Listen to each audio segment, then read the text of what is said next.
Wag na kasing artehan pa. Alright guys, gusto ko lang share sa pang nakakatawang nakikita at naririnig ko sa aking mga kasama sa call center.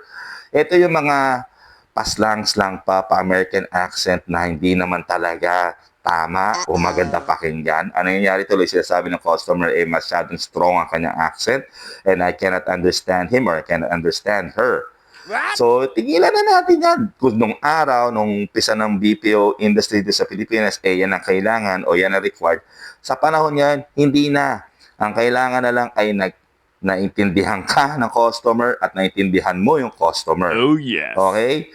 So, tantanan nyo na yan, guys. Hindi na uso, lalo sa mga bago, yung mga bata dyan na nag-aspire na maging call center agent.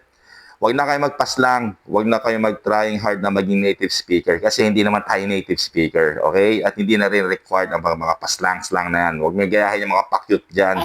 Okay? This is Undercover Charles TV. Bato-bato sa langit, ang tamaan, may bukol. Bye, guys!